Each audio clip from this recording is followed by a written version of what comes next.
In Rome today, Italy, of all places, I believe one sees one of the most powerful examples of what Jewish history and the cycle of life is really all about. In Rome, as we know, the ancient city of Rome, one of the most ancient cities in the world, one sees incredible artifacts and ruins. And there are three tremendous arches in Rome. The Great Arch, there were actually 36 arches that the different emperors built to celebrate their victories and their triumphs. The Arch of Constantine, just outside the Colosseum, the Arch of Severus Septimus, and the arch 15 meters tall, the Arch of Titus, which formed the inspiration almost 1800 years later, in the early 1800s, for the Arc de Triomphe in Paris. And of course, the very famous Arch of Titus indeed was built by his brother Domitian in the year 82, 12 years after the destruction of the temple and immediately after his death.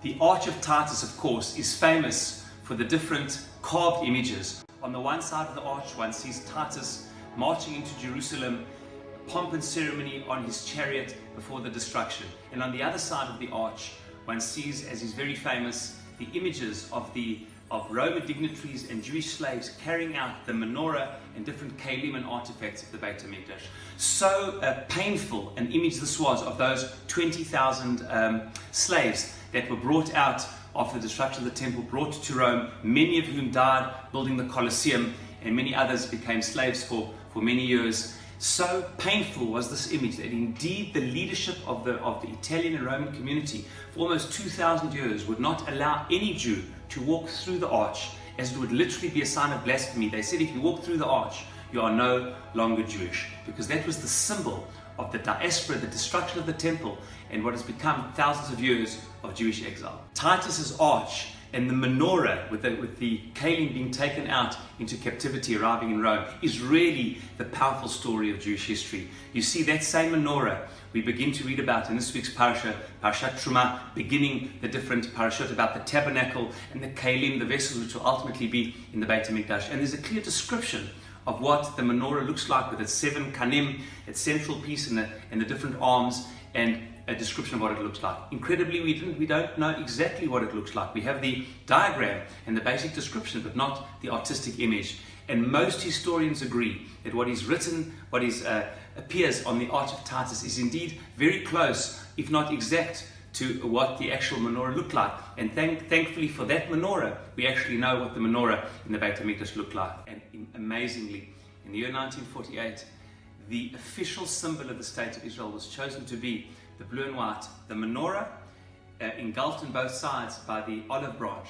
And incredibly, that very same picture of the menorah from the Arch of Titus was chosen by the nascent state of Israel to be the symbol of the Jewish return, from exile to return, beginning over almost 3,500 years ago with the image of the menorah in the Mishkan, through to Yerushalayim and the exile, and ending with ending and beginning with the state of Israel and that very same menorah emblazoned on its insignia and its symbol of the return. I want to end with an amazing story about Rav Yosef Shlomo Kahaneman, the Ponovezh Rav, on his visit to Rome. Indeed, it was a winter's day, pouring with rain, and all of a sudden, in the middle of the trip, he said to his driver, "You must take me to the old city, to the Palatine Hill in the Forum. I must see the Arch of Titus. I have to go there." He said, "Rebbe, it's pouring with rain. Now's not the time to go." He said, "I must go now. I must go now." He arrived at the gates. He went into the old city, paid to go in, and came up to the Arch of Titus, looking at the image of Titus and the menorah being taken out to captivity. And he said in Yiddish, which I think so much captures what Jewish history and destiny is all about, he said, "Titus, Titus, val bist du? Titus, Titus, Titus, where are you? Where are you in history? What has happened? All he's left is a ruin in the old city. The Romans are no more. Val bist du, where are you?" And he looked at him and he said, "Ich bin do, I am here." The Jewish people are here.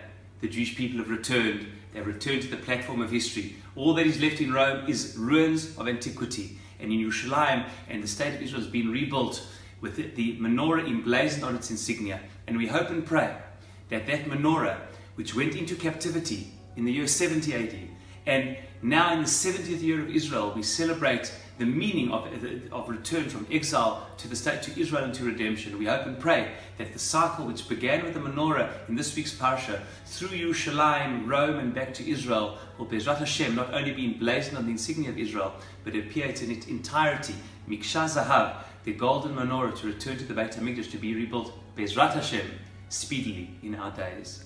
Chodesh Tov, Shabbat Shalom.